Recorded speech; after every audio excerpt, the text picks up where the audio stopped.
Bismillahirrahmanirrahim. Assalamualaikum warahmatullahi wabarakatuh.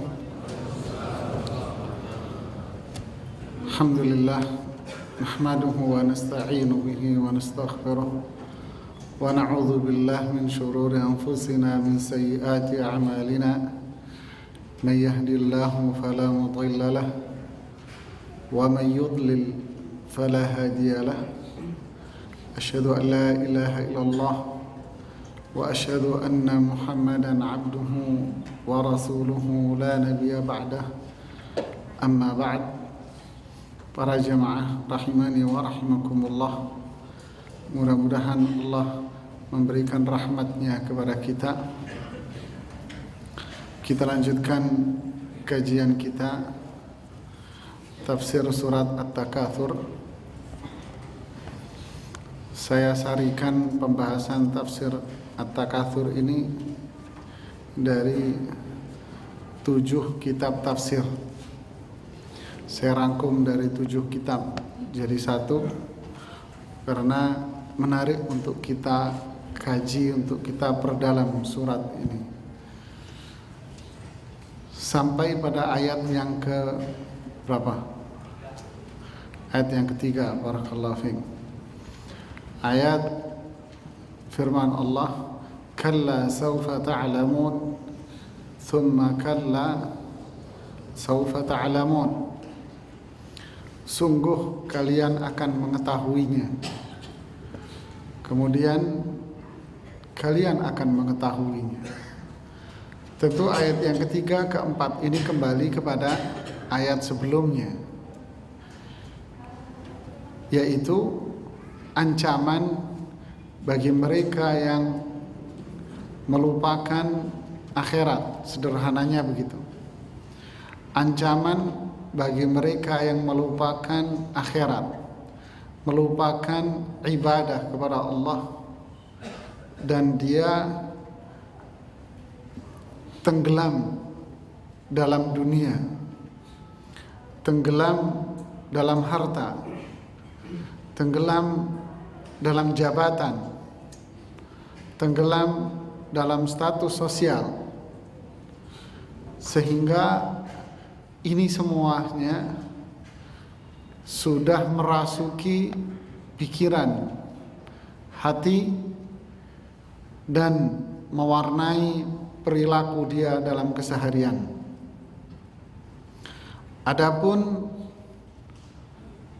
tujuan dia diciptakan oleh Allah, mengenal Allah, ibadah, ketauhidan, benar-benar menghilang dari tubuhnya. Karena inilah yang nonjol.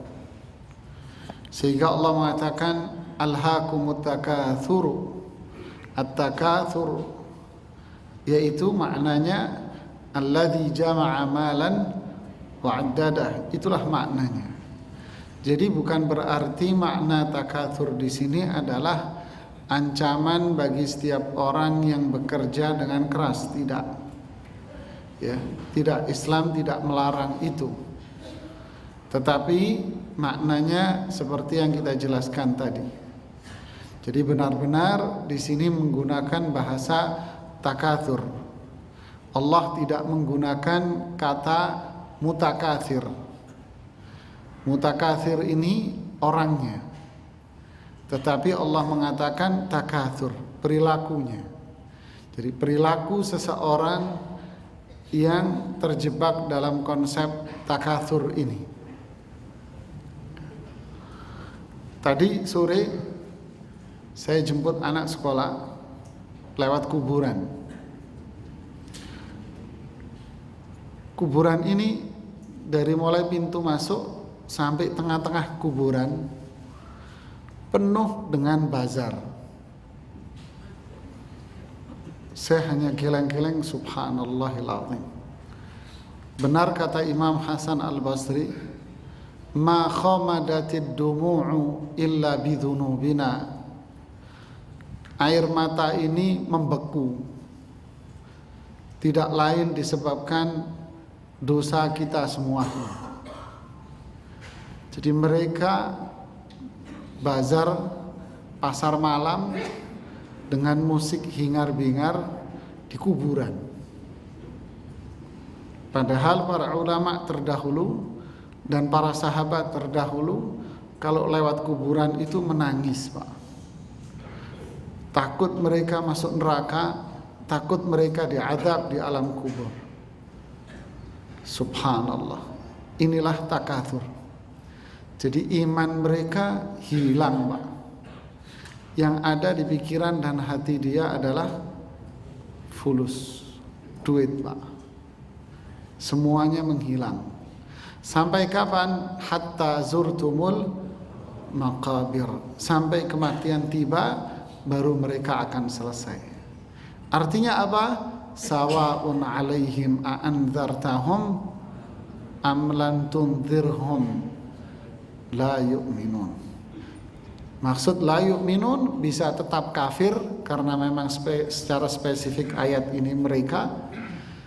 Bisa dikatakan la yu'minun adalah nafyu kamalil iman, kesempurnaan iman dia tidak nongol, hilang, sehingga dia menjadi orang-orang yang munafik. Na'udzubillahi min dzalik. Hatta zurtumul maqabir. Makanya di sini Allah mengatakan kalla saufa ta'lamun. Apa yang dimaksud kalla di sini? Kalla di sini kata Imam Asy-Syanqiti dan Syekh Muhammad Shalih Al-Utsaimin maknanya adalah zajr, tinggalkan. Kalla, tinggalkan perilaku takatsur ini. Kalla, ancaman, tinggalkan. Jadi ayat yang ketiga ini adalah ancaman. Kalla saufa ta'lamun. Ini ancaman, tinggalkan. Nanti kalian akan melihat dampaknya. Kalian akan tahu dampaknya. Ini makna dari ayat yang ketiga. Sekali lagi, maknanya adalah ancaman dan perintah untuk meninggalkan perilaku takatsur. Ya. Bukan meninggalkan pekerjaan, bukan ya. Tidak, tapi perilaku takatsur. Jadi bisa jadi pekerjaan yang digeluti seseorang itu bagian dari takatsur, bisa juga tidak. Ya. Kemudian ayat yang berikutnya, tsumma kalla saufa ta'lamun. Di sini para ulama mengatakan, banyak dari para ahli tafsir cenderung mengatakan ini adalah takkid, penekanan makna bahwa benar-benar manusia diperintahkan oleh Allah untuk meninggalkan itu semuanya. Walaupun sebagian kecil mengatakan tidak, ini bukan penekanan makna, tetapi makna yang berbeda. Seperti satu riwayat dari Ali bin Abi Thalib mengatakan pada ayat yang ketiga, kalla saufa ta'lamun, tinggalkan perilaku takatsur, nanti kalian akan mengetahui dampak buruknya, yaitu dalam bentuk azab kubur. Ya, dalam bentuk azab kubur. Kemudian tsumma kalla saufa ta'lamun, kemudian tinggalkanlah karena kalian akan mengetahuinya dampak buruknya. Kapan? Di akhirat kelak dalam bentuk azab neraka jahanam.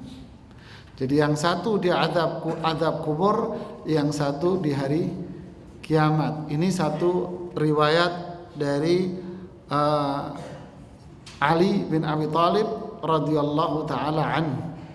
Yang lain mengatakan ini penekanan makna bahwa itu merupakan takatsur itu sesuatu yang sangat dan sangat berbahaya, ancaman dan ancaman. Makanya sebagian mengatakan hadza wa'idun ba'da wa'id. Ini adalah ancaman yang datang setelah ancaman. Jadi ancamannya double. Begitu berat resikonya. Ada komentar dari saya lanjutkan aja. Kalla lau ta'lamuna ilmal yaqin. Ya, ini menggunakan kata kalla lagi.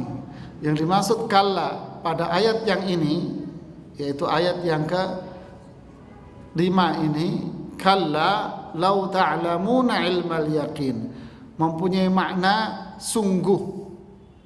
Kalau yang tadi mempunyai makna apa?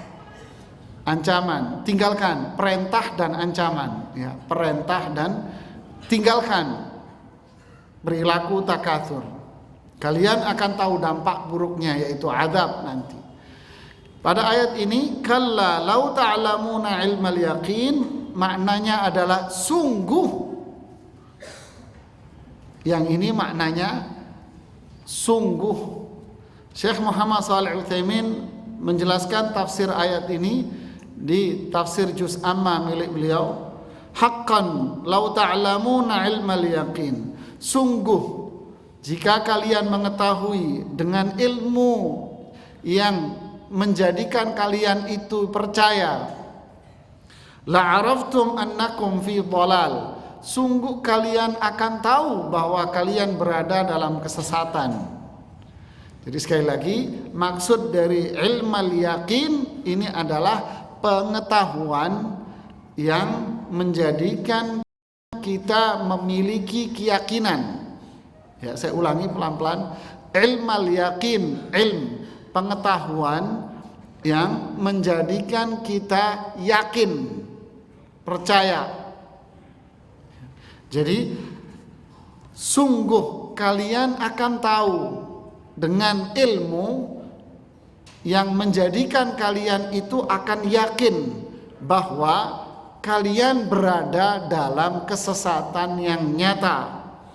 Walakinnakum la ta'lamuna ilmal yaqin, tetapi kenyataannya kalian tidak memiliki ilmu yang menjadikan kalian itu yakin. Jadi muaranya kemana ini? Muaranya kemana? Ilmu.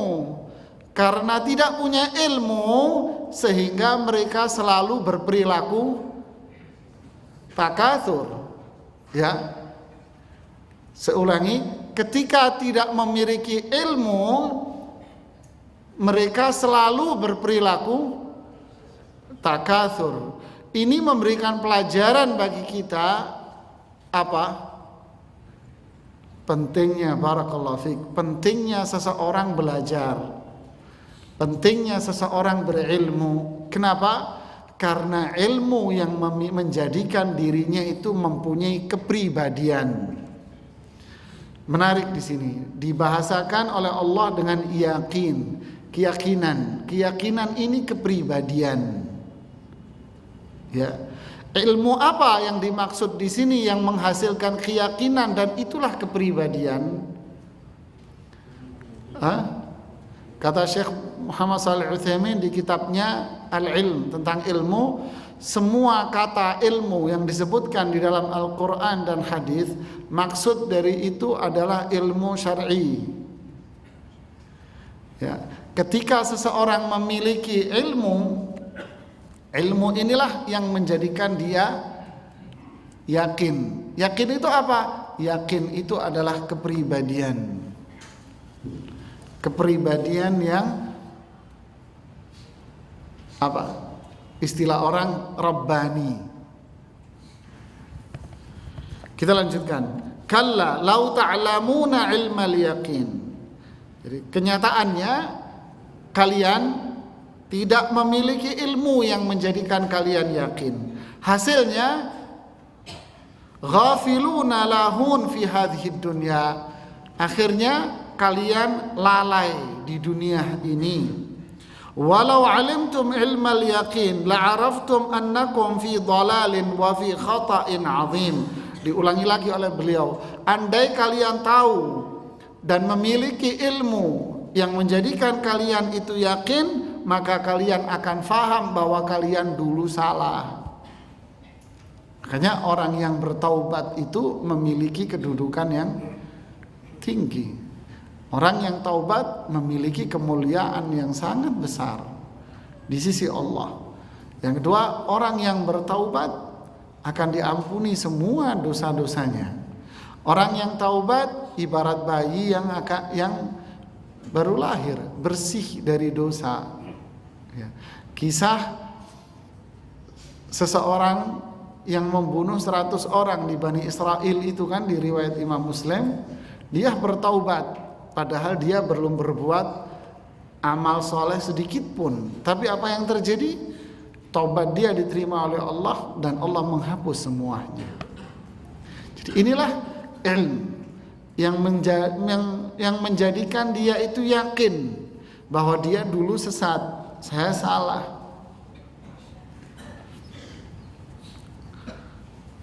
Ya, kemudian ayat yang berikutnya, la tarawunnal jahim thumma la tarawunnaha 'ainal yaqin. Ini pembahasannya panjang. La tarawunnal jahim, apa maknanya? Di sini ada penekanan double, ada lam, la tarawun, la tara. Kemudian ada nun yang bertasdid. Jadi penekanannya double di sini. La tarawunna. Fungsi dari lam di sini adalah penekanan makna.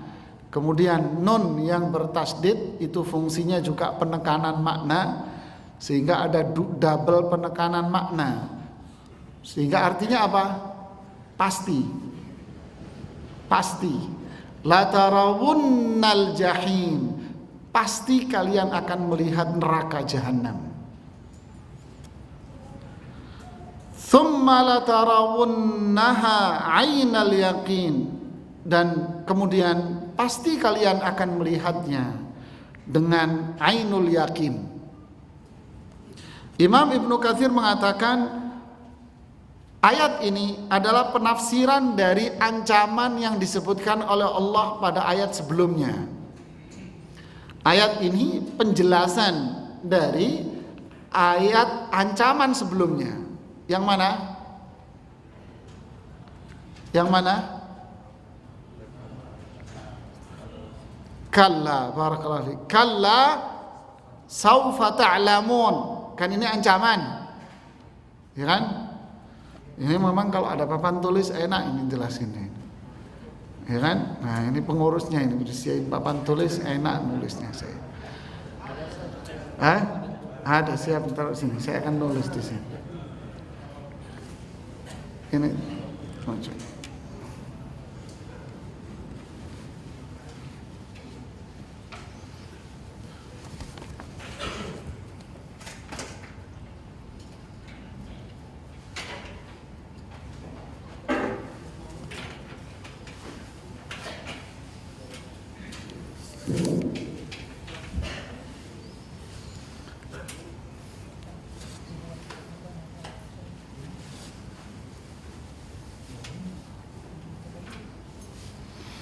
Ya, jadi ayat ini cukup menarik sekali. La tarawunnal jahim thumma la tarawunnaha 'ainal yaqin.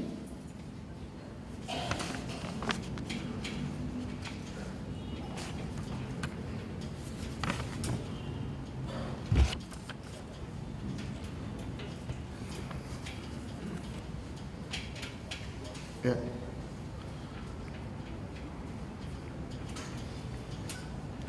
Mana? Oh, spidolnya. Ya, sambil tunggu. La tarawunna, maksudnya la tarawunna, ru'yah, melihat. Al-jahim apa? Neraka jahanam. Kemudian thumma la tarawunnaha. Kemudian kalian akan melihatnya. Sungguh kalian akan melihatnya. Pasti kalian akan melihatnya. Ainal yakin. Melihatnya dengan ainul yakin.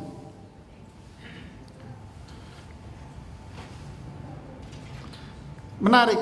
Di sini ayat sebelumnya, perhatikan, ayat sebelumnya menggunakan apa? Lau ta'lamuna ilmal yaqin. Sungguh kalian akan tahu dengan ilmu. Kan gitu? Sungguh kalian akan tahu dengan ilmu. Muncul setelahnya, sungguh kalian akan melihat. Dan sungguh kalian akan melihat dengan ainul yakin. Ini tahapan. Faham kronologinya? Ada yang bisa menganalisa? Kenapa yang pertama dikatakan ilmul yakin, yang berikutnya dikatakan ainul yakin? Hah? Yang pertama itu kita dapat mengetahui sesuatu itu dengan ilmu, baru setelah itu nampak di mata kita, baru kita yakini dengan apa yang nampak. Setelah yang terakhir itu hakul yakin, setelah kita benar merasa mengalaminya sendiri. Ya, barakallahu fiik. Itu maknanya.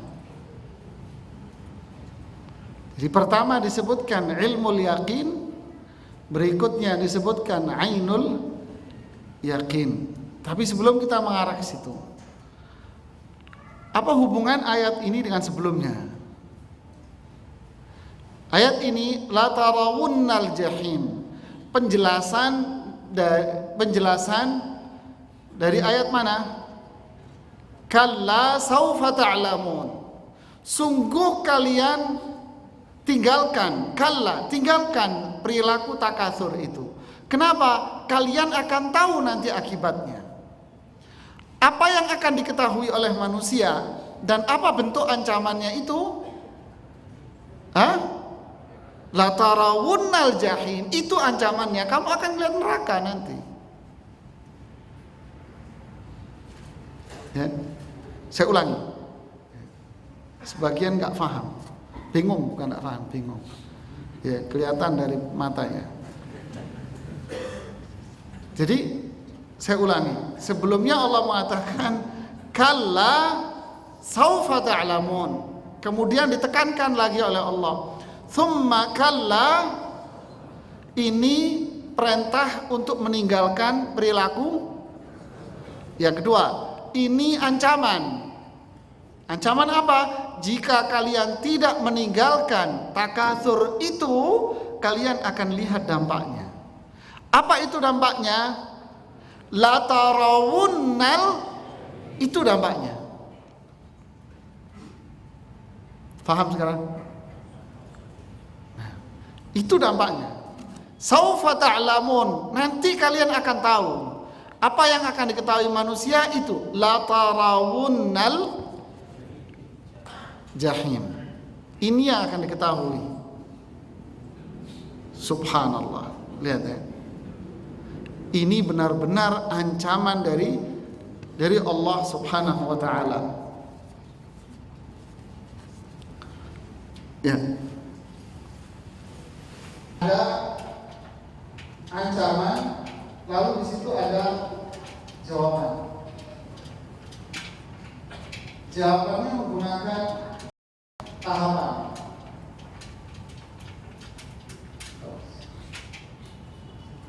Allah mengatakan apa? Kalla saufa ta'lamun. Ya.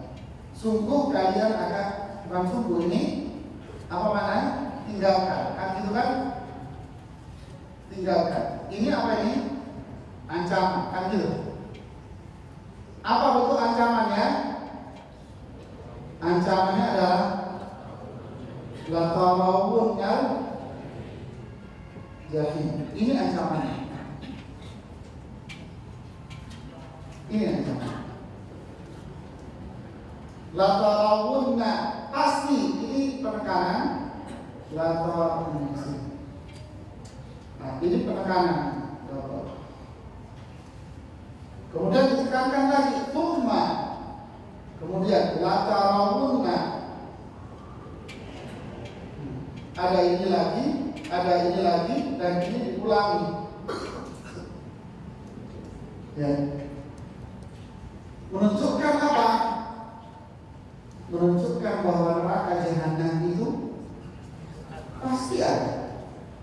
Yang kedua,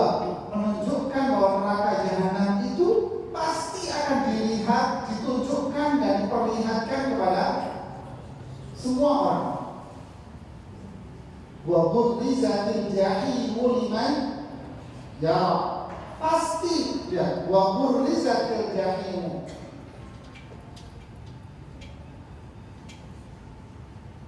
Jahimu liman ya sama maknanya. Dan neraka jahanam itu akan diperlihatkan liman ya bagi orang yang melihat. Kesini lagi. Ini ancaman yang bukan main-main. Ini ancaman. Ini akan melahirkan apa? Kalau Allah mengatakan tsumma latarawunnaha 'ainan latarawunnaha. Ini latarawunnaha, di sini ada latarawunnaha melahirkan apa? Ainul. Apa ain itu? Mata. Yakin apa? Yakin. Keyakinan yang dihasilkan oleh mata. Maksudnya melihat. Di ayat sebelumnya menggunakan bahasa apa? Menggunakan apa? Kalla lau ta'lamuna ilmal yaqin. Kalian akan tahu dengan apa? Ilmu kapan? Di dunia. Di dunia orang tahu, manusia tahu, seorang muslim akan paham di dunia dengan ilmu yakin. Kalla, gitu kan? Lau ta'lamuna apa? Ilmu yakin. Nih, ada ilmu. Kalau kalian punya ilmu, kalian akan percaya.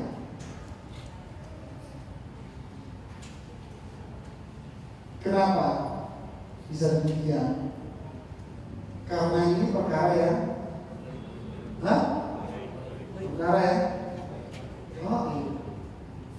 Berarti perkara yang gaib itu didasarkan atas ilmu apa ini?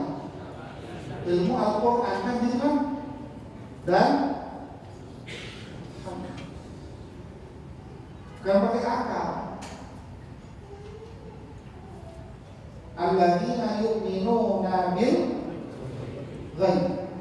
Ini ilmu Pak. Jangan pakai akal Anda. Pakai akal nggak masuk. Inilah iman. Ini namanya iman. Ini iman.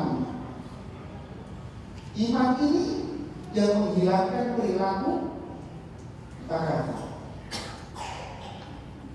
Iman ini menghilangkan perilaku takabur. Makanya benar kalau Imam Syafi'i mengartikan iman itu dengan ilmu. Di surat Al-Asr kemarin waktu itu apa? Illal ladzina apa amanu ilmu. Innal insana lafi rugi. Kenapa manusia rugi? Karena punya perilaku apa? Takabur. Ya, subhanallah. Ini ayat berkata, kenapa manusia rugi? Karena punya perilaku takabur. Kenapa manusia punya perilaku takabur? Karena apa belajar. Sederhana. Karena dia nggak mau belajar Quran, nggak mau belajar hadis, sehingga di pikiran dan hatinya ada huruf. Semua diukur dengan huruf. Ukuran pada agama. Tidak dimana. Hilang semua.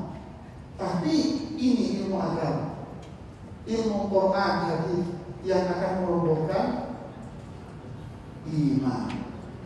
Dibalik, pengen punya iman, belajar agama. Nanti di akhirat, ilmu yang dipelajari ini akan dia lihat realitanya, kenyataan. Muncullah dengan bahasa ainul yaqin. Tsumma latarawunnaha ainal tafsir yang mengomentari ini pemahaman manusia disebutkan dalam Al-Quran melalui 3 tahap. Pemahaman manusia yang disebutkan dalam Al-Quran ada 3 tahap. Tahap pertama apa? Ilmu yakin. Ini tahap pertama. Tahap kedua ainul yakin. Tahap ketiga apa? Hakul yakin. Apa bedanya?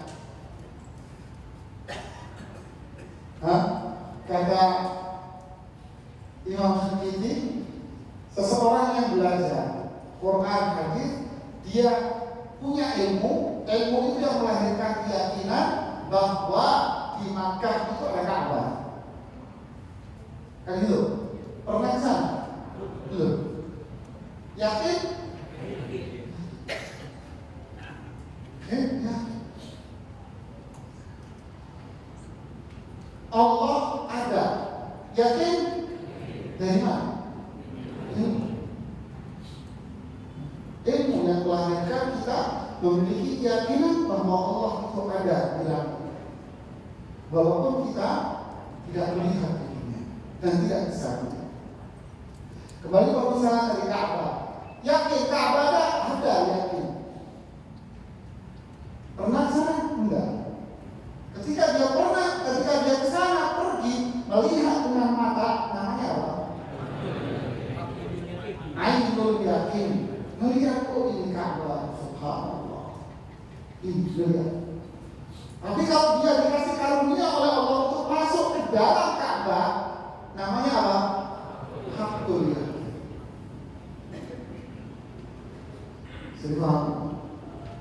Seperti dialog antara seorang Kristen dengan ateis. Dia bilang Tuhan itu tidak ada. Kenapa? Kita nggak melihat. Lalu setelah itu ada telepon, ngobrol dia. Setelah dia ngobrol lama, selesai dimatiin. Ustaz nanya, kamu ngobrol sama siapa? Istri saya.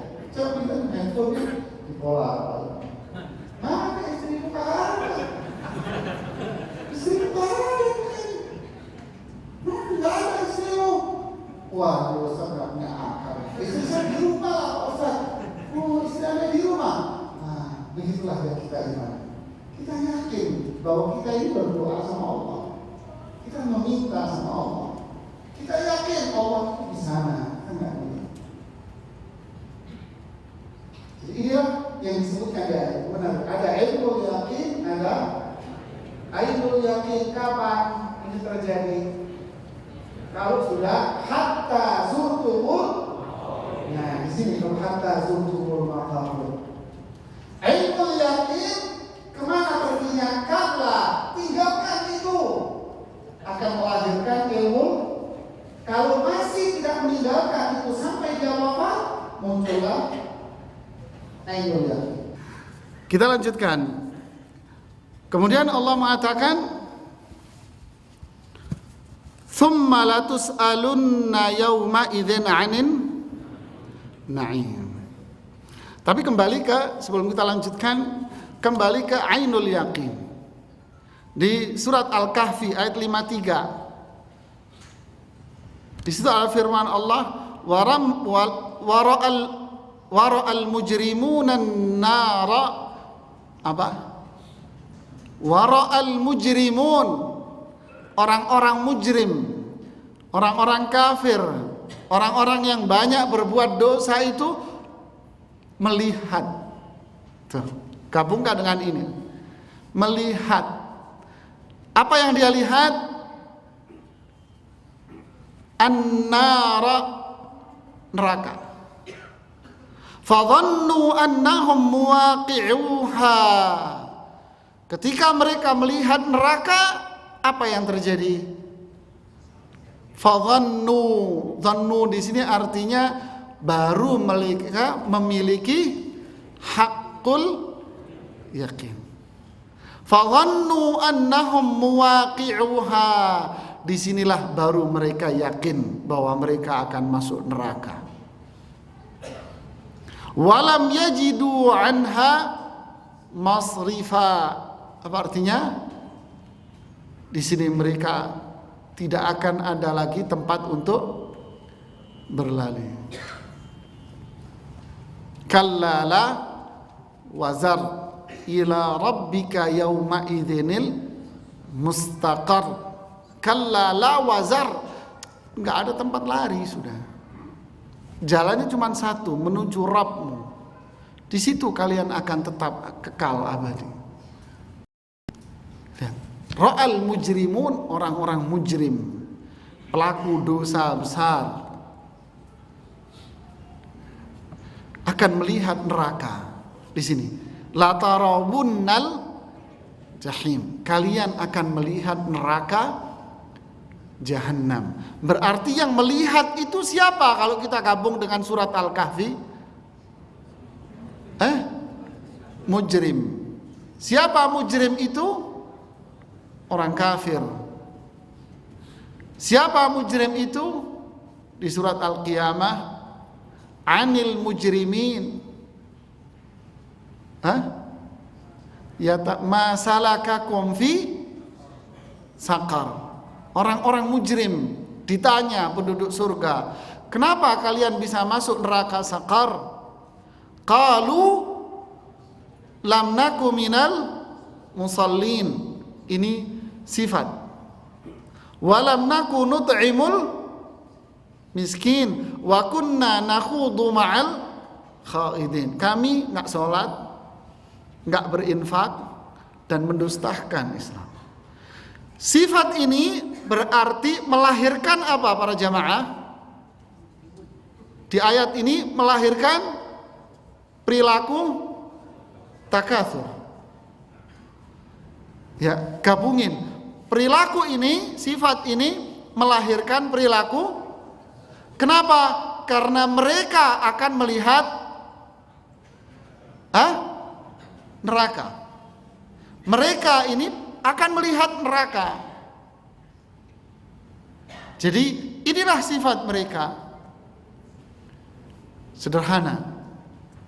Disimpulkan, orang yang nggak sholat, ya, pas orang nggak sholat, berarti dia apa? Berarti apa? Mata duitan. Kan gitu kan? Orang yang bakhil berarti mata duitan. Kedua-duanya berarti memiliki sifat egois. Ya kan? Selalu memiliki sifat apa? Dengki, hasad sama orang. Beralih memiliki sifat apa? Humazah, lumazah. Rentetan sebuah alur cerita. Faham maksudnya? Pasti Pak, sudah nggak sholat, pasti mata duitan. Nggak infak, mesti mata duitan. Perilakunya mesti hasad sama orang, mesti suka dengki sama orang, mesti suka jelek-jelekin orang. Sudah. Tapi orang yang beriman, apa Pak? Selalu tutur kata yang baik. Falyaqul khairan au liyasmut. Dia memperhatikan Allah. Dia memperhatikan iman.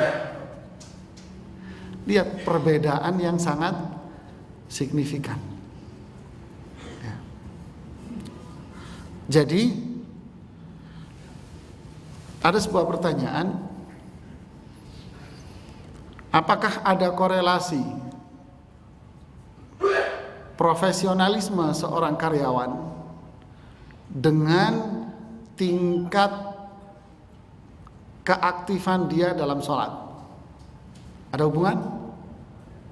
Ada tidak? Ada. Nah, itu Anda bisa jawab sekarang. Kemudian kita lanjutkan, tsumma latus'alunna yauma idzin 'anin na'im. Ini penekanan lagi.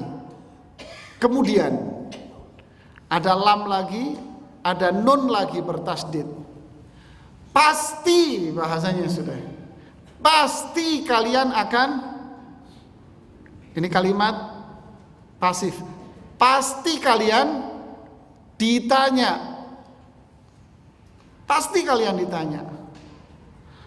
Yauma idzin, pada hari itu. Yang dimaksud dengan pada hari itu apa? Hari kiamat. Hari di mana orang-orang yang berperilaku takatsur itu melihat neraka. Pada hari itu pasti kalian ditanya. Ditanya tentang apa? Anin na'im, atas kenikmatan yang kalian miliki.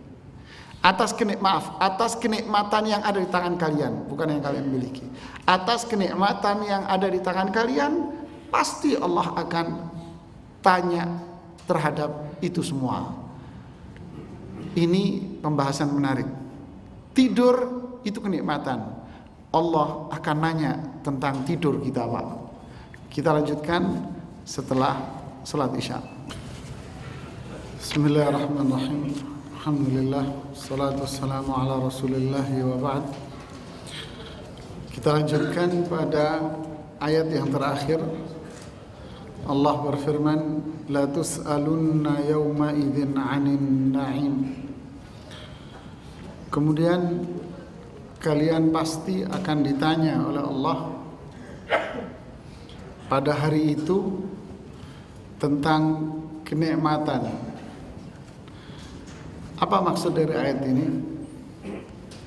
Al-Imam As-Sa'di mengatakan di tafsir As-Sa'di, alladzi tana'amtum bihi fi darid dunya, kenikmatan-kenikmatan yang kalian nikmati di dunia. Hal qumtum bi syukrih, apakah kalian telah bersyukur kepada Allah? Wa addaitum haqqallahi fihi, apakah kalian telah melaksanakan hak-hak Allah, kewajiban kalian? Walam tasta'inu bihi ala ma'asih, dan apakah kalian sudah tidak menggunakan kenikmatan itu dalam rangka bermaksiat kepada Allah? Fayan'amukum na'iman a'la minhu wa afdal, kelak Allah akan memberikan kenikmatan kepada kalian dengan kenikmatan yang lebih tinggi dan lebih mulia. Jadi maksud beliau, yang dimaksud dengan ditanya oleh Allah akan kenikmatan, yaitu kenikmatan-kenikmatan yang Allah berikan kepada kita. Apakah kita gunakan dalam rangka bersyukur kepada Allah dalam bentuk ibadah kepada Allah, dan tidak digunakan di dalam kemaksiatan kepadanya. Ini makna ayat ini. Atau malah sebaliknya, kata beliau, awightarartum bihi, bahkan kalian tertipu dengan kenikmatan-kenikmatan itu. Walam taqumu bisyukrih, kalian tidak bersyukur kepada Allah. Bal rubbama sta'antum bihi ala ma'asillah, dan terkadang kalian menggunakan harta itu dalam konteks kemaksiatan kepada Allah. Fayu'aqibakum ala dzalik, niscaya Allah akan menyiksa kalian atas hal itu semua. Ini yang disebut oleh Allah di dalam surat Al-Ahqaf ayat 20. Wa yauma yu'radul ladzina kafaru 'alan nar. Ketika orang-orang kafir itu, yu'radul ladzina kafaru 'alan nar, ketika orang-orang kafir itu dihadapkan pada api neraka. Kembali ke sini, ya kan? Apa itu? La tarawunnal, ketika orang-orang kafir itu dihadapkan pada neraka. Maksudnya dihadapkan apa? Ditaruh di depan neraka.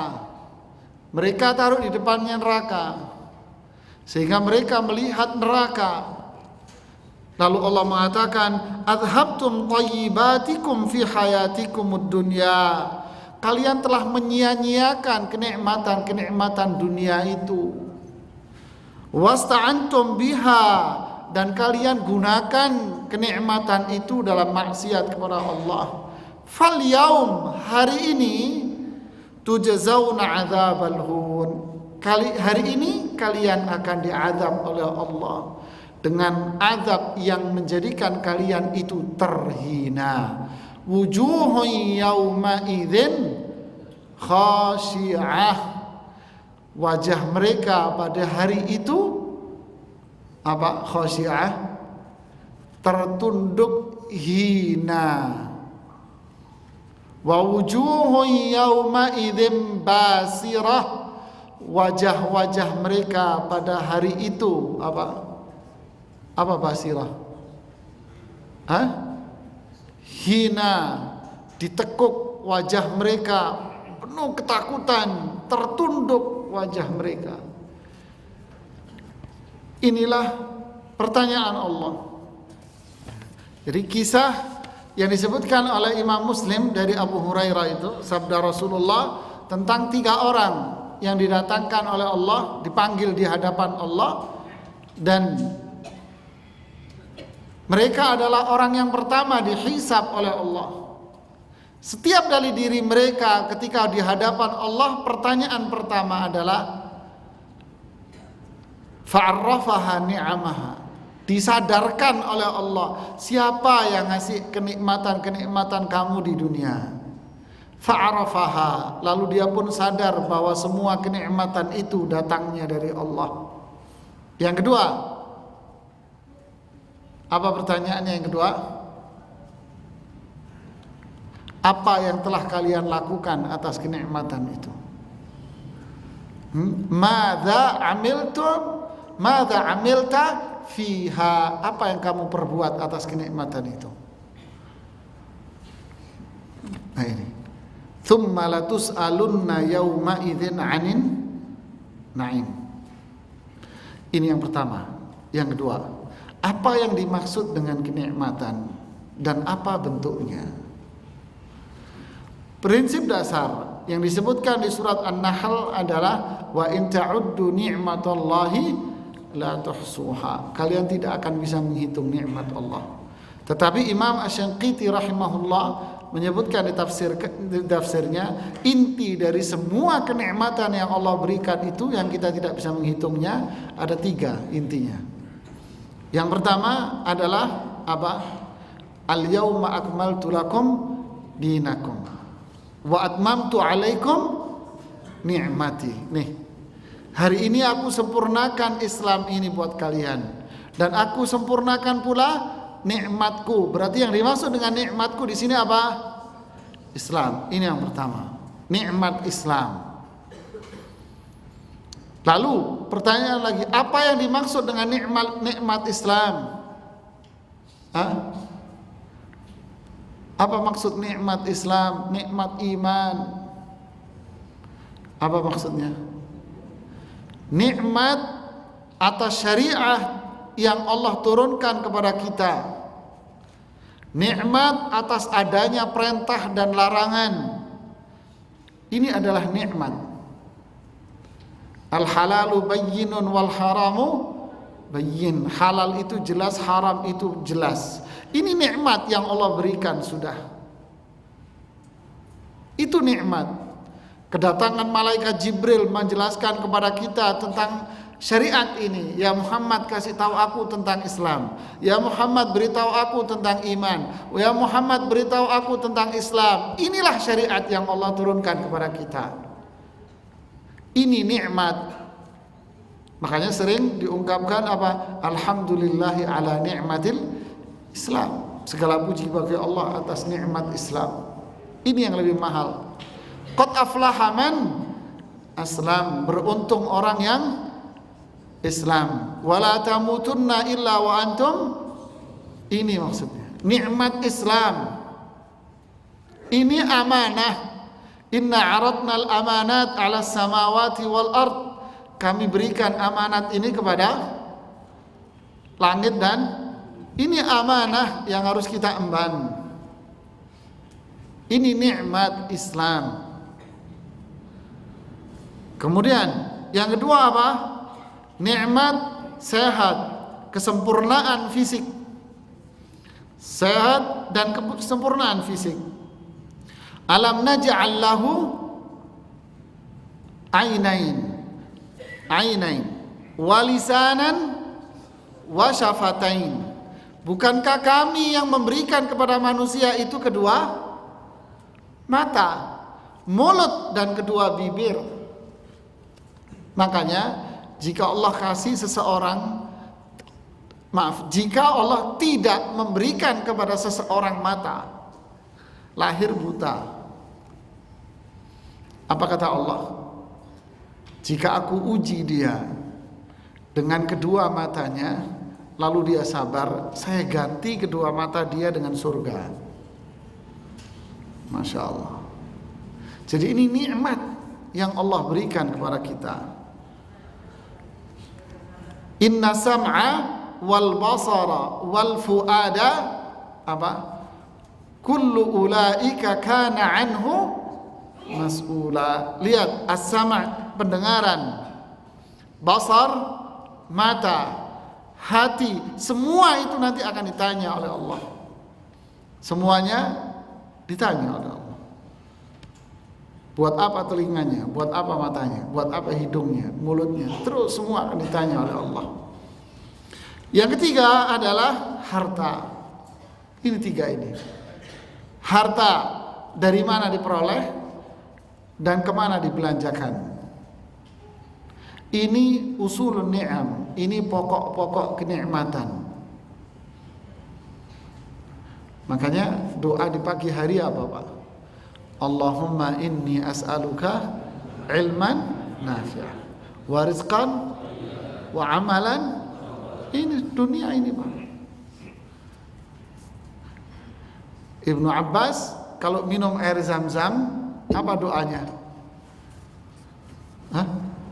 Allahumma inni as'aluka ilman nafi'ah wa rizqan wasi'ah wa shifaan min kulli da'. Ya Allah, beri aku ilmu yang bermanfaat, rezeki yang luas, dan sehat walafiat. Itu doa yang dibaca oleh Ibnu Abbas ketika beliau minum air Zam-Zam. Ini tiga ini, nikmat Islam, sehat, rezeki yang halal. Dan dari ketiga ini, mana yang paling utama? Islam. Makanya tunkahul mar'ah, perempuan dinikahi atas dasar apa? Semua ini. Dan yang paling utama apa? Islamnya. Subhanallah. Dan ini yang disebutkan di dalam beberapa hadis. Seperti hadis Abu Barzah Al-Aslami, Rasulullah bersabda, "La tazula qadama 'abdin yaumal qiyamah hatta yus'al." Tidaklah kedua kaki seorang hamba itu dijalankan sampai dia ditanya terlebih dahulu tentang apa? An umrihi fima afnah, tentang umurnya, dipakai untuk apa umur kamu. Yang kedua, wa an ilmihi fima fa'al, tentang ilmu yang kamu pelajari, apa yang sudah kamu lakukan atas ilmu itu. Yang ketiga, wa an malihi min aina iktasaba wa fima anfaq, tentang hartamu, dari mana kamu peroleh, kemana kamu belanjain.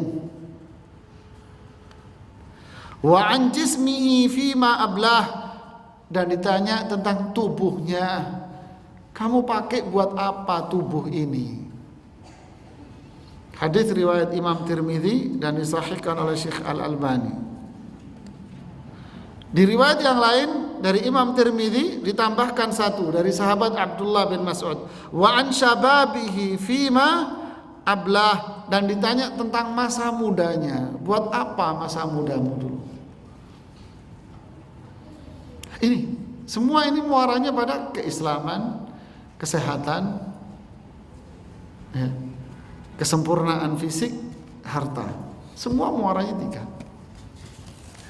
Ada kisah yang disebutkan oleh Imam Muslim, menarik ini kisah ini, dari sahabat Abu Hurairah. Beliau bercerita, kharaja Rasulullah sallallahu alaihi wasallam dzata yaumin aw lailah.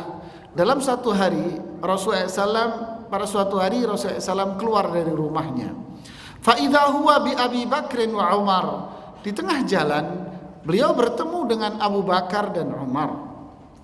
Faqal, lalu Rasulullah bertanya kepada Abu Bakar dan Umar, ma akhrajakuma min buyutikuma hadhihi sa'ah.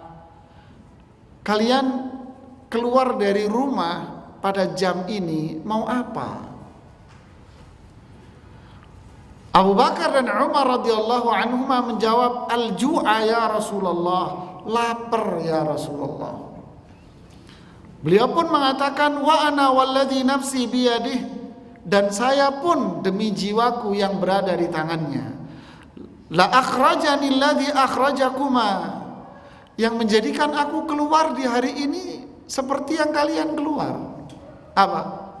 Lapar. Qumu, ayo pergi bareng-bareng sama saya. Ikut saya, yuk ikut. Maksudnya gitu, ayo ikut. Faqamu ma'ahu fa'ata rajulan minal ansar.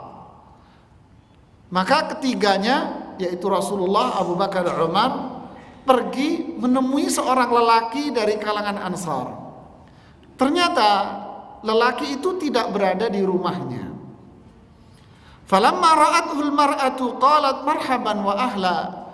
Ketika istri dari lelaki itu tahu, maka si istri itu mengatakan ahlan wa sahla, selamat datang. Faqala Rasulullah pun mengatakan aina fulan, mana fulan, maksudnya suaminya. Qalat dhahaba yasta'tibu lana minal ma'.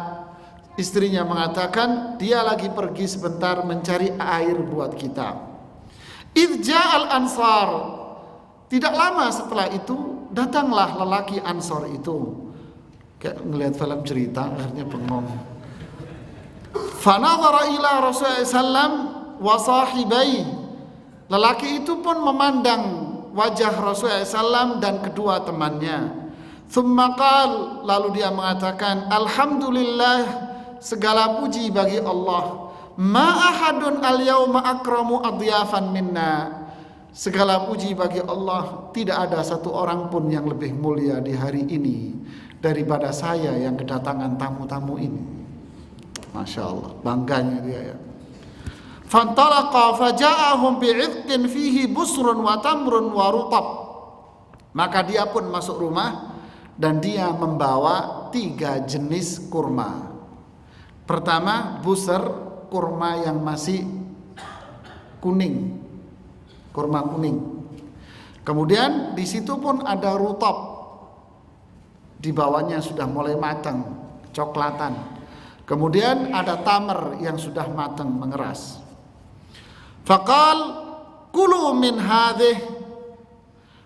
Dia pun mengatakan silahkan makan dari semua ini. Wa akhadhal mudyata faqala lahu Rasulullah sallam. Dan dia pun mengambil satu genggam tangan. Kemudian Rasulullah SAW berkata kepadanya, iyyaka wal halub.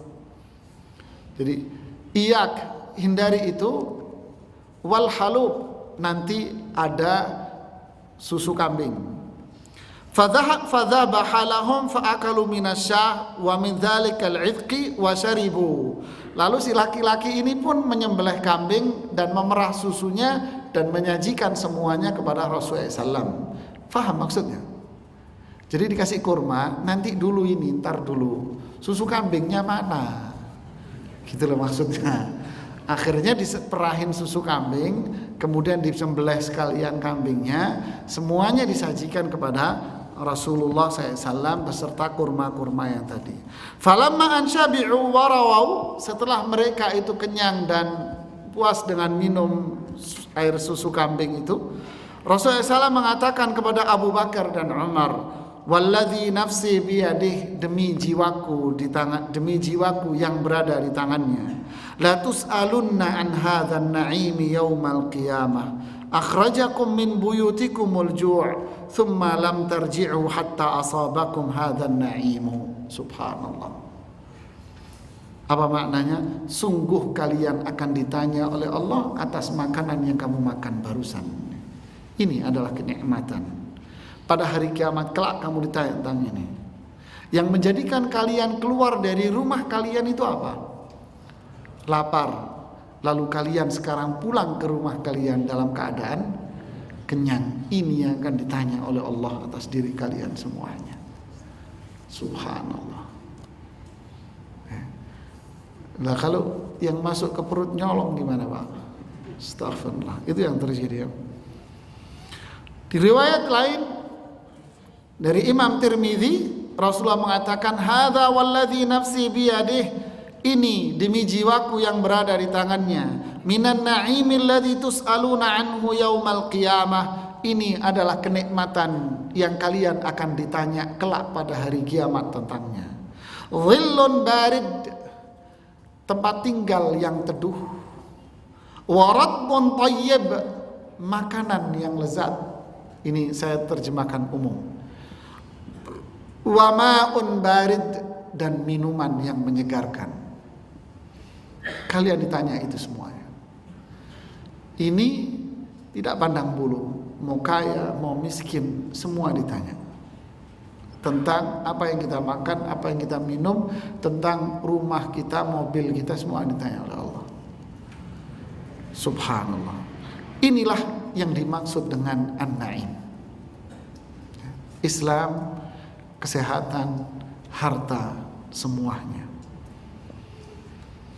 Dan saya singkat, pertanyaan ini berlaku, materi pertanyaan ini berlaku bagi semua, orang beriman dan orang kafir.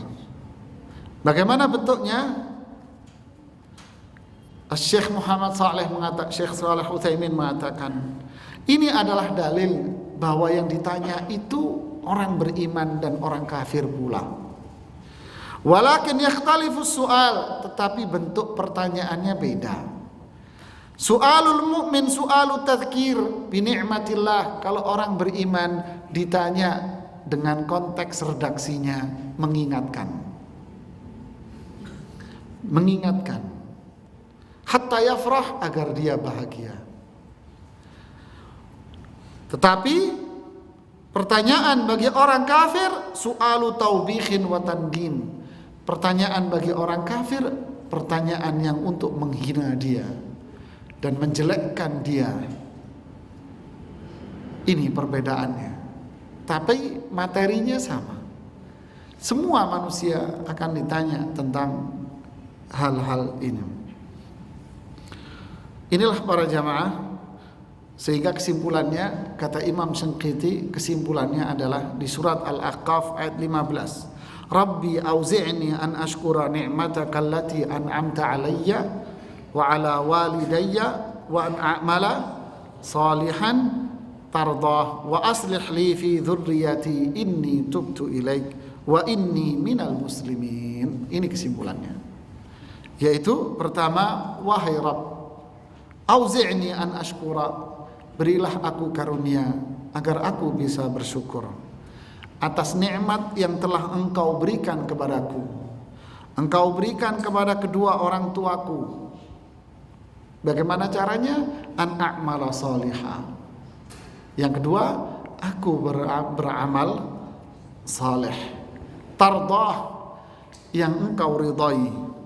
Wa aslih li fi dzurriyyati, perbaikilah keluargaku, yaitu berikan hidayah kepada mereka. Dan aku bertaubat kepadamu dan aku orang Islam. Tuh, kembali kepada nikmat Islam. Jadi Syekh Shalih Fauzan hafizahullah ditanya bagaimana kita bersyukur kepada Allah. Satu, ucapkan dengan kata-kata seperti di surat apa? Fa amma bi ni'mati rabbika, ucapkan. Yang kedua, yakini dalam hati bahwa semua yang ada pada diri kita itu datangnya dari Allah. Bukan jerih payah saya, bukan ilmu saya, kita tidak ada apa-apa. Allah yang ngasih semuanya. Yang ketiga, wa an a'mala salihan tardah. Aku amalkan dengan amalan yang Engkau ridhai. Inilah penjelasan dari tafsir surat At-Takatsur. Mudah-mudahan kita bisa mengambil pelajaran yang besar dari surat ini. Wallahu ta'ala a'lam bishawab. Silakan barangkali ada yang ditanyakan.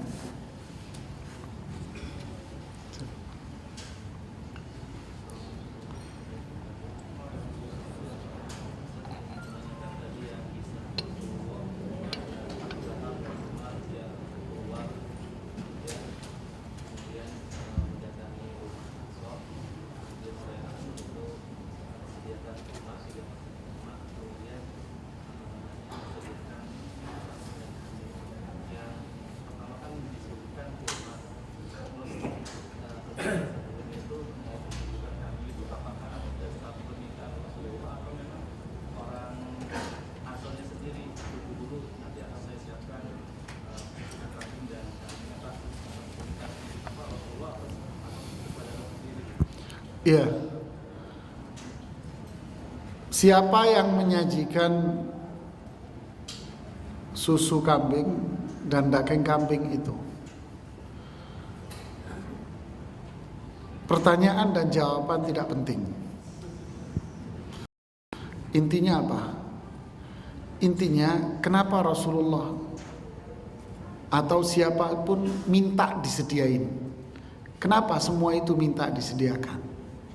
Rasulullah ingin memberikan pelajaran kepada kita bahwa inilah nikmat yang akan dipertanyakan oleh Allah kepada kalian.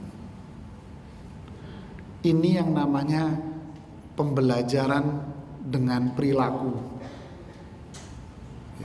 Mengajar seseorang menggunakan perilaku.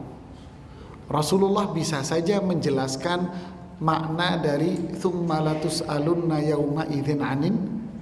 Bisa aja Rasulullah langsung menjelaskan. Tetapi Rasulullah menjelaskan ayat ini dengan model yang berbeda. Apa model yang dijelaskan oleh Rasulullah? Praktek. Disajikan dulu makanannya. Kurma, disajikan kurma, nah lebih dari kurma, sajikan di sini. Sajikan di sini. Kalau di riwayat-riwayat lain disebutkan oleh Imam Ibnu Katsir, Rasulullah yang minta. Rasulullah yang minta. Sajikan, lagi ada lagi susu kambing, ada lagi kambing sediain. Apakah Rasulullah SAW memang benar menginginkan makanan itu? Jawabannya tidak. Kenapa? Karena Rasulullah ingin memberikan pembelajaran bagi kita. Lihat ujung hadisnya. Latus alunna an hadzan na'imi yaumal qiyamah. Ini yang ingin disampaikan oleh Nabi. Sungguh kalian akan ditanya oleh Allah kelak tentang kenikmatan yang kamu makan ini. Tentu pembelajaran yang seperti ini akan lebih apa? Lebih mengena kepada jiwa. Ngena kepada kita, diri kita. Ini pembelajaran luar biasa. Benar kata seorang sahabat, kalau nggak salah namanya Muawiyah bin Hakam apa ya? Dia bilang, "Ma ra'aitu mu'alliman khairan minhu qablahu wala ba'dahu khairan minhu." Saya tidak pernah melihat seorang guru sebelumnya dan setelahnya yang lebih mulia dan lebih baik dari Rasulullah sallallahu alaihi wasallam. Ini yang diajarkan oleh Rasulullah SAW. Memang orang yang nggak punya iman akan cenderung memaknai negatif. Tapi itulah orang yang punya pikiran negatif. Coklat pun akan dimaknai kotoran, kan gitu. Tapi ini adalah pembelajaran. Kita pun ketika membaca hadis ini berbeda perasaan kita dengan membaca hadis yang lain. Dikasih alur cerita makan ini, makan itu, kemudian ujungnya kalian ditanya lo di akhirat atas kamu makan. Kalau ngomong dari tadi nggak bisa nelen saya mas, kan gitu kan? Ujungnya dikasih tahu, subhanallah. Inilah pembelajaran yang luar biasa. Ada lagi yang ingin ditanyakan?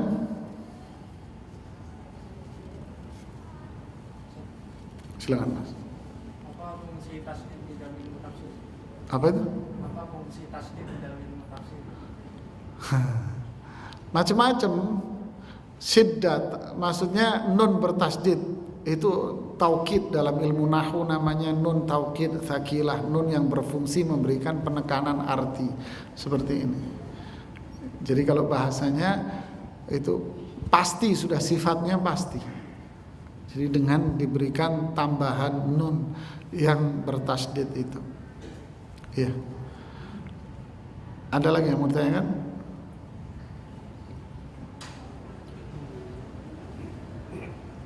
Fadhil. Bagaimana kalau seseorang itu sering bermaksiat kemudian berubah maksiat seperti itu? Bagaimana setelah samping itu juga ditanya ada atau apakah sholatnya diterima? Iya. Para ulama menjelaskan nama Allah. Salah satu nama Allah apa? At-Tawwab. Apa artinya Tawwab? Tawwab itu maknanya berasal dari kata fa'al yang bermakna sangat. Ya. Sangat artinya bermakna selalu menerima taubat, selalu menerima taubat. Jadi para ulama mengartikan seberapa besar dosa yang dilakukan oleh seorang hamba, ketika dia bertaubat, Allah akan menerima taubatnya. Kemudian dia berdosa, dia bertaubat lagi, Allah selalu akan menerima taubat dia.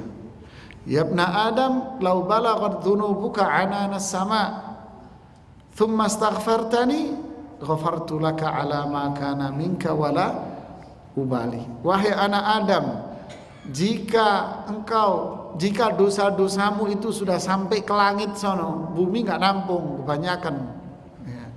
Sampai ke langit sana, saya akan ampuni dosamu dan saya nggak ngelihat lagi seberapa banyak dosamu itu. Ya ibna Adam, law ataitani bi qurabil ardi khatayaya, thumma laqitani la tusyrik bi syai'a, la ataituka bi qurabiha maghfirah. Wahai anak Adam, andai engkau kelak menghadapku dengan dosa seisi bumi, dan engkau bertemu denganku dengan dosa yang tidak ada di situ, dosa syirik, saya akan temui engkau dengan ampunan seisi bumi. Tetapi bukan berarti tobat cabai. Ya, bukan tobat cabai. Kemarin dia umpamanya tobat dari tidak sholat, ya kan? Tobat itu kan bisa dari dua, dari meninggalkan perintah dan pula melaksanakan larangan. Dari dua ini, umpama contoh dia dulu sering tidak sholat, dia tobat, maka tobat yang kali ini tobat dari apa? Tobat dari tidak sholat, sehingga berikutnya apa? Rajin sholat. Tapi kalau berikutnya kagak sholat lagi, bukan tobat cabai pak, mulutnya kasih cabai pak. Ya, jadi bukan ini maksud dari penjelasan ulama yang tadi. Dia jadi anak yang rajin sholat, luar biasa, sudah gak pernah lagi meninggalkan sholat. Tapi dia berbuat dosa yang lain, dia tobat kepada Allah lagi atas dosa itu. Dia tidak meninggalkan dosa itu, kemudian dia berbuat dosa yang jenis yang ketiga. Itulah manusia. Kullu bani Adam khata. Hari ini salah A, dia tobat. Besok salah B, tobat lagi. Besok salah C, tobat lagi. Makanya itu yang disebut oleh Rasulullah SAW apa? Inni la astaghfirullah fil yaumi aktsar min mi'ah marrah. Sungguh aku istighfar kepada Allah setiap hari 100 kali. Kita keluar dari masjid ini dosa nanti mas. Kita keluar dari masjid ini dosa lagi mas. Dosa. Makanya kita harus istighfar terus. Terus istighfar. Gak bisa lepas. Jadi jangan dimaknai tobat sekali buat semuanya. Gak bisa. Karena kita bukan malaikat. Kita manusia yang banyak berbuat kesalahan dan dosa.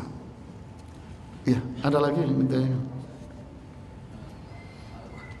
takasuf juga orang yang lebih memilih karirnya di dunia, bisa S1 kemudian seterusnya, daripada dia tuh agamanya itu atau ilmu syariahnya tuh memilih di tengah-tengah, artinya tidak terus memperdalam ilmu syariahnya.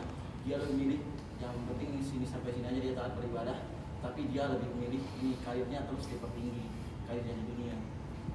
Ya, barakallahu fiik. Apakah termasuk takatsur seseorang yang melanjutkan jenjang akademinya? Jawabannya bisa iya, bisa tidak. Kalau dia seorang anak yang soleh, dia tetap mempertahankan iman dan ibadahnya. Di sisi lain, dia melanjutkan jenjang studinya, S1, S2, S3 dilanjutkan, tapi dia tetap aktif menjadi anak yang ibadah kepada Allah. Mau ilmu apapun silahkan, Apakah ini terlarang? Hah? Tidak. Tidak ada terlarang di sini. Tidak. Tapi kalau dia terjebak di dalam karirnya itu, karir ilmiahnya dia terjebak di situ, menjadikan dia lupa kepada Allah, tidak mengenal Islam. Dia doktor, profesor, tapi wudhu aja kakak ngerti.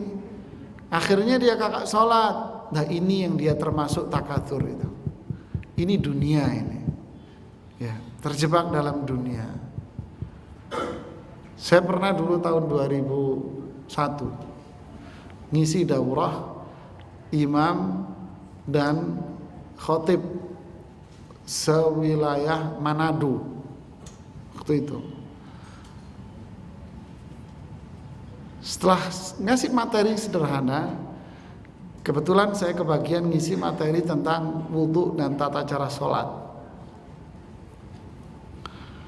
Selesai acara, tentu pertanyaannya luar biasa banyaknya. Ada satu ibu-ibu nanya sambil mengatakan, Ustadz, saya berterima kasih bisa datang di acara ini. Baru kali ini saya tahu dengan benar tata cara wudhu sesuai ajaran Nabi. Baru ini saya tahu sholat yang sesuai ajaran Nabi.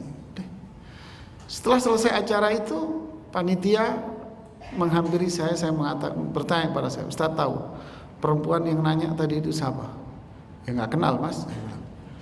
Dia doktor di bidang ilmu syariah. Terus yang dipelajari kok apa mas? Syariahnya sopo mas? Syariatnya siapa yang dia pelajarin? Astaghfirullah, keleng-keleng aja. Apa ini? Ya kan? Jadi apa yang dipelajari itu apa? Jadi tidak bisa kita pukul rata begitu. Kesimpulannya tidak bisa. Dia mau belajar ilmu apapun silahkan. Ya. Mau belajar ilmu belalang juga nggak apa-apa mas. Ya kan, mau belajar ilmu nyamuk juga nggak apa-apa mas.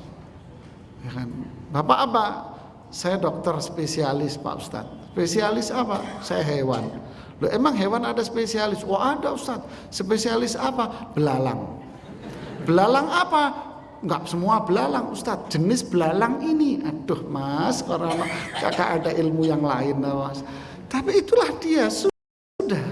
Pelajari apa aja nggak apa-apa. Asal dia kembali kepada jalan Anda. Inilah as-siratal mustaqim ini. Enggak apa-apa. Justru ketika dia mempelajari beraneka macam ilmu itu menjadikan dia semakin iman kepada Allah. Seorang profesor bilang sama saya, profesor ahli usus. Dia bilang, Pak, kebesaran Tuhan itu sebetulnya cukup kita lihat di tubuh kita saja, nggak usah ke langit. Ya karena dia backgroundnya di situ. Bapak tahu nggak, usus besar Anda ini, di depan saya dia ngomong, jika dikeluarkan, kita keluarin, usus besar Anda itu akan sebesar lapangan tenis. Hah? Lapangan tenis, Prof? Iya. Usus kecil Anda itu kalau dikeluarin dari perut Anda itu panjangnya 300 meter. Terus, yang benar, itulah kuasa Tuhan Pak ya pada diri kita. Jadi kalau seseorang mempelajari ini untuk keimanan dia, wah itu menjadi orang yang beriman. Luar biasa. Wa fi anfusikum afala tubsirun, dan pada diri jiwa Anda tidakkah kalian memikirkan? Jadi jangan hanya bersifat dunia oriented aja. Jadi mempelajari itu silahkan, tapi imannya tetap dipertahankan, nggak ada masalah. Iya, ada yang tanyakan lagi? Satu kali terakhir.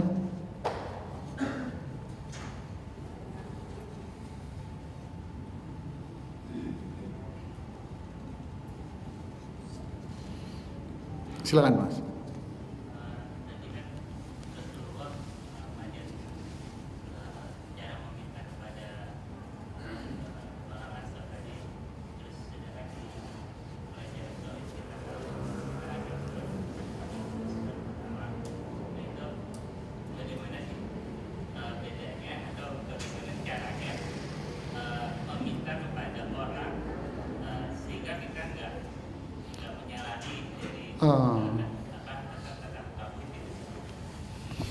Ya, barakallahu fiik. Ketika Rasulullah SAW mengatakan kepada Ibnu Abbas, ya, idza sa'alta fas'alillah. Jika kamu minta saja kepada Allah. Seperti apa? Dibagi dua oleh para ulama. Fima yaqdiru 'alail khalq, dan yang kedua fima la yaqdir 'alail khalq. Hal-hal yang bisa dilakukan oleh manusia. Yang kedua, hal-hal yang manusia tidak mampu melakukan hal itu semua. Sekarang, mampukah kalau kita meminta kepada teman kita untuk bikinin nasi goreng, umpamanya, Mas saya lapar, enak nih makan nasi goreng nih, umpama, mampukah dia? Mampu kan? Mampu. Hal-hal yang duniawi yang dia bisa dia mampu bisa untuk itu. May yashfa' syafa'atan hasanah yakun lahu kiflun minha. Barang siapa yang memberikan syafaat, pertolongan kepada saudaranya dengan cara yang baik, maka dia akan mendapatkan pahala yang sama. Ya kan? Wa ta'awanu 'alal birri wat taqwa. Man nafasa an mu'min kurba, di hadis Muslim, barang siapa yang meringankan beban saudaranya satu. Man yassara an mu'sir, barang siapa yang meringankan kesulitan saudaranya, dan seterusnya. Ini semua mengarah kepada apa? Khairun nasi anfa'uhum linnas. Manusia yang paling baik adalah manusia yang bisa memberikan manfaat kepada orang lain. Kemudian di surat Al-Hasyr, wa yu'thiruna ala anfusihim walau kana bihim khasasa, dia mementingkan orang lain walaupun dirinya sendiri yang terkorbankan. Maknanya itu apa, Mas? Berbagi. Maknanya apa? Mudah menolong orang, gampang membantu orang lain. Ini semua hal-hal yang bersifat kita mampu, keseharian kita. Mas, doain saya, bukan doain, Mas, gimana caranya rezeki saya lancar, Mas? Bisa nggak dia? Nggak bisa. Itu satu hal yang di luar kemampuan kita. Rezeki, sehat, nasib, di luar kemampuan kita. Ini kalau diminta kepada sesama manusia, ya ini nilainya syirik, Pak. Minta sehat kok sama orang. Tidak. Tapi ke dokter diobati, dokter mengobati, tapi yang memberikan kesehatan siapa? Allah. Dokter hanya bisa mengobati sesuai kode etik keilmuan, tapi dia tidak bisa memberikan kesehatan sama kita. Untung ada Pak Dokter, kalau enggak gimana saya? Itu kan syirik. Seakan-akan yang ngasih kesehatan dia siapa? Dokter, tidak. Nah, inilah perbedaan dua permasalahan itu dalam masalah akidah. Ini yang bisa saya sampaikan, mudah-mudahan bermanfaat buat kita semuanya. Mohon maaf jika ada kata-kata yang kurang berkenan di hati. Subhanakallahumma bihamdik, asyhadu an la ilaha illa anta, astaghfiruka wa atubu ilaik. Assalamualaikum warahmatullahi wabarakatuh.